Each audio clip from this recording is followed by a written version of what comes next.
everybody, welcome back to MusicSoundNoise. On today's episode, we got a little something special for you.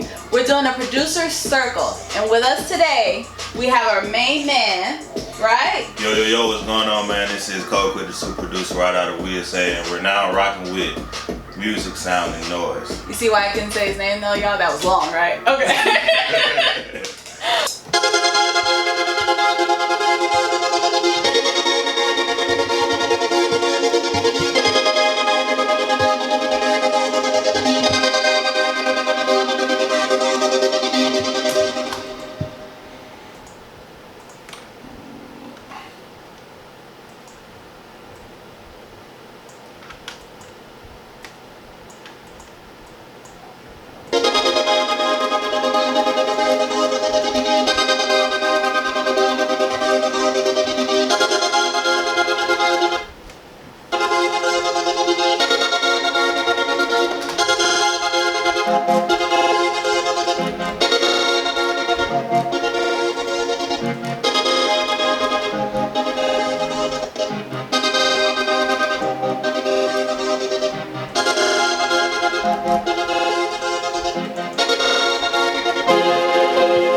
First question.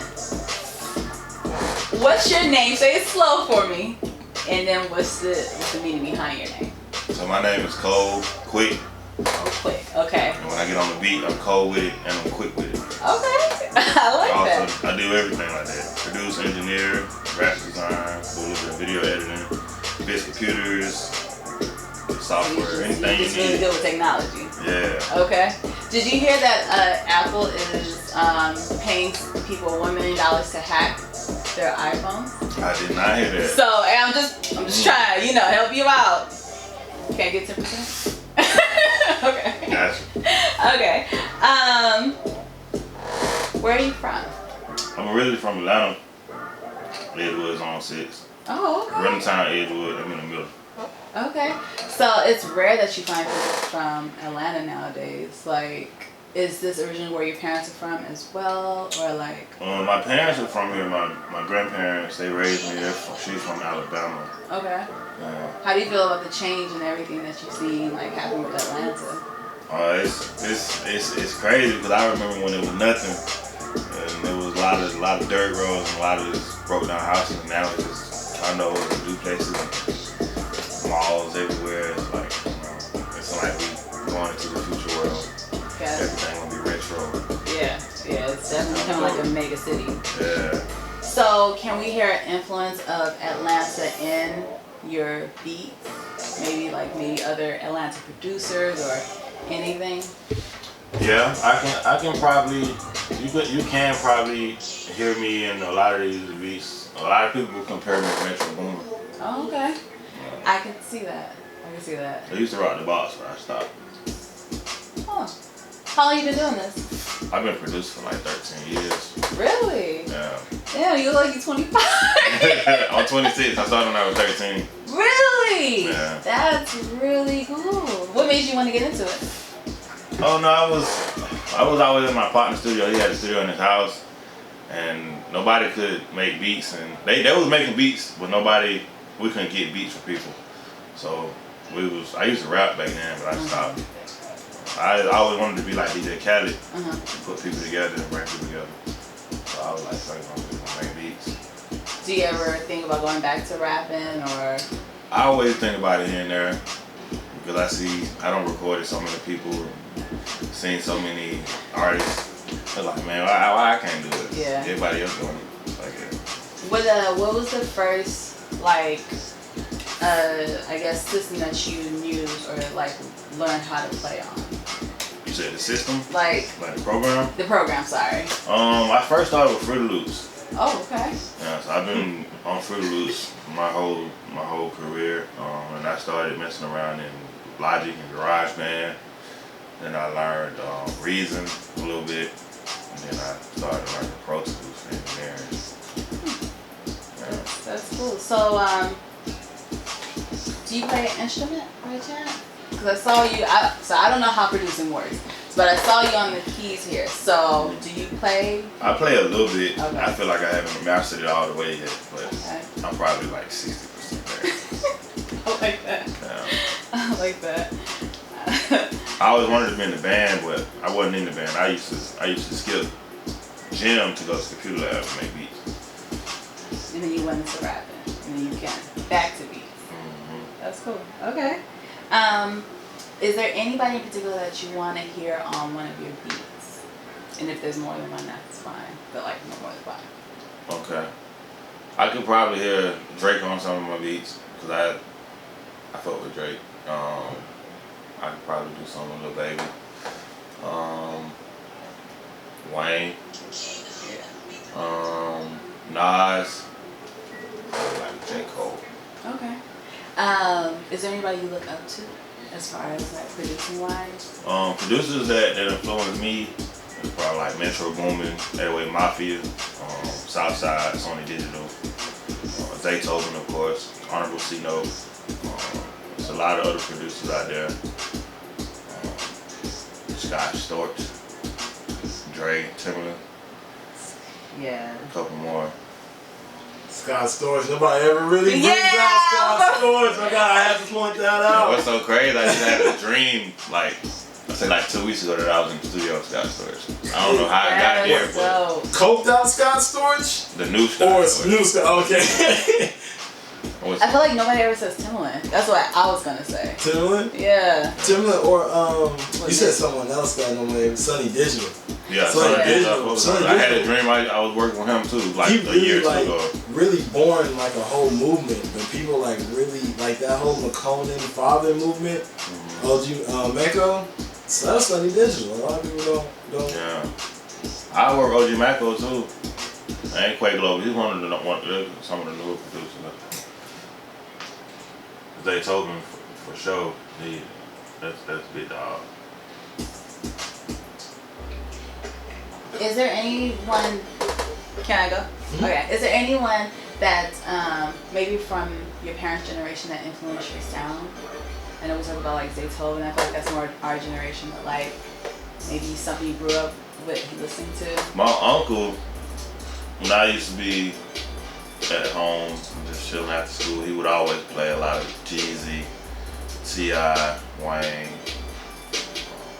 Rick Ross.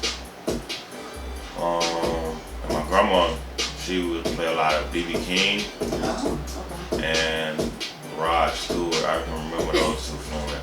And R. Kelly. Okay. So I probably got a mixture of a lot of those. There's a lot more than music out there I still got to explore. If I can touch on this real quick, what you did when we were like setting up, like that beat that you made, I didn't know where you were going with it. I was like, like it sounded like real, but it came out so good. Like it came out like the one when I started over. The one you were making right here while we were, not the one we walked in. Okay, the new one. That one was really good too, but I was remaking a beat. You were really making a beat just? I was remaking a beat. Oh, okay. Remaking Rihanna Man Down. Yeah, I could tell it was Man Down, and I liked it, but to see you like start from scratch, like that was really dope. Like I don't know if it's probably in your watch, but when you drop the beat, me and him looked at each other and like smiled like, oh shit, we wasn't ready. But yeah, that was really dope. Okay, I'm sorry. And it ain't even done yet. And I named it after. Okay, so do you ever listen to yourself? As far as like rapping? No. Well, you say you don't rap anymore. I don't rap no more. I play around here, man. I'd probably get on somebody ad-libs or something. Okay. I did a verse. Do you ever listen to your beats though? Like, oh yeah, I always. Really? Well, I don't drive around and listen to them. I just listen to them in the studio.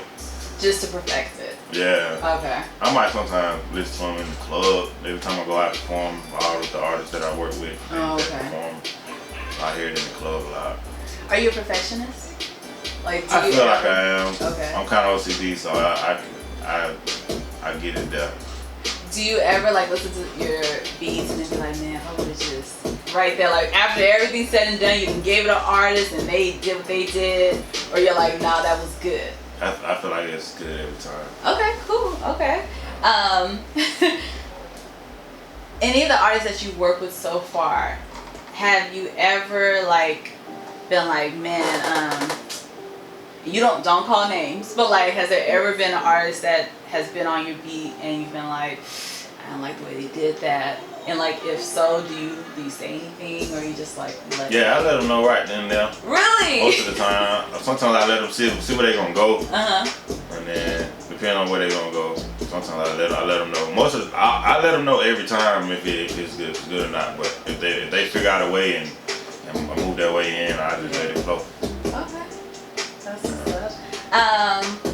So you're here in Atlanta. Is there anywhere you want to travel and like work with, I don't know, or just be in a different zone, maybe capture a different type of feel? Yeah, I definitely want to go to probably like LA, make some beats, probably Toronto.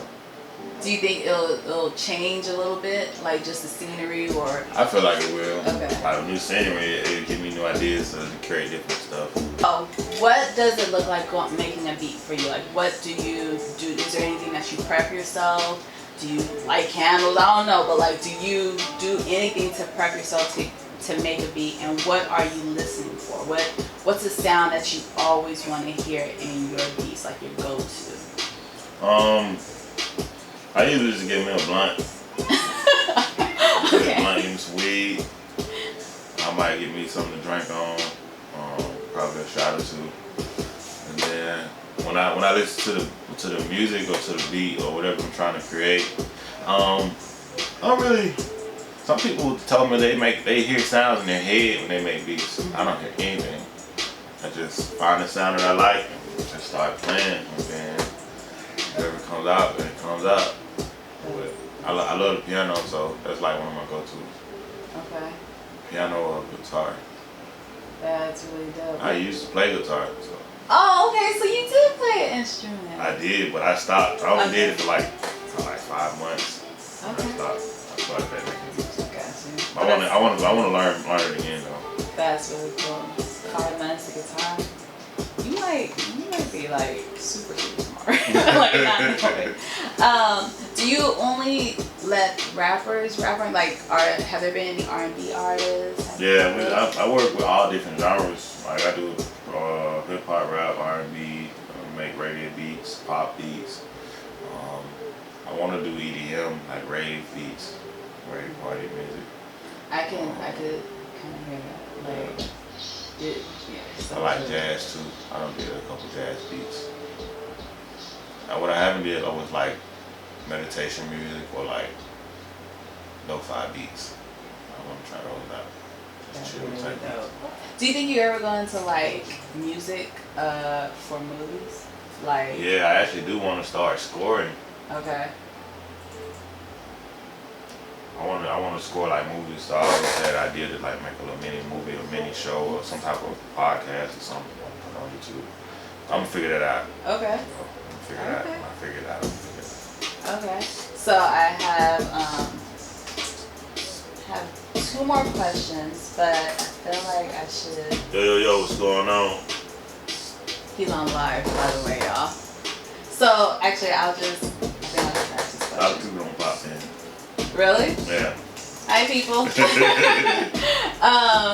So yeah, my 2 last questions. One, or second to the last, is there any beat that you've done that you've been like, that shit was fire? Like, do you have a favorite beat, or is it all just you like them all, or is that just that one you're like really proud of? I don't know. I can't say I have a favorite beat. It's so many. Really? Yeah, it's hundreds and hundreds. I mean, I don't blame you. Like your work is really good. It's really good. Thank you. Is there ever like, do you ever make certain beats for like certain people? Like, I mean, I don't know, like maybe independent artists, or like, do you ever have a vision of, okay, I don't know, Beyonce would sound great on this beat or anything like that? Sometimes I do. Okay. Sometimes I do. I've probably made stuff from Ghana would be put up on it. Drake. Lil Baby. 2 Chainz. A lot of all of them. Okay. All right. Last. Say that one. Yeah, that's true actually. But my last question. Is there anything that we didn't cover that you would like to say? Anything at all? Probably like, what is WESA? Oh yeah, your brand. My bad, y'all. Yes. So go ahead, dive into your brand. WESA, it's a collective. It stands for We Slaves of America, and basically it's like stop being a slave for the white man and work for yourself, be your own boss. And so with that, it came with artists, came with producers, came with engineers, came with graphic designers, tattoo artists, and different people. We got actors, comedians, different. We put all of it together to make one big collective. And when we go out to do shows, we go out together as a team. So instead of it was just one of us, it was like 20, maybe 25, 30 of us. Wow. Going into one spot, and we party. Did y'all grow up together? Or? Most of us did grow up together, and then other people we met along the way. Okay. Where can we find you? You can find me on social media on Instagram at wesa.Quic. You can also follow the collective at we.s.a. All right. And there you have it, y'all. Another episode of Music Sound Noise. Thank you so much for tuning in. Please follow, like, and subscribe. And check this guy out. We'll leave his information all down below. Appreciate it.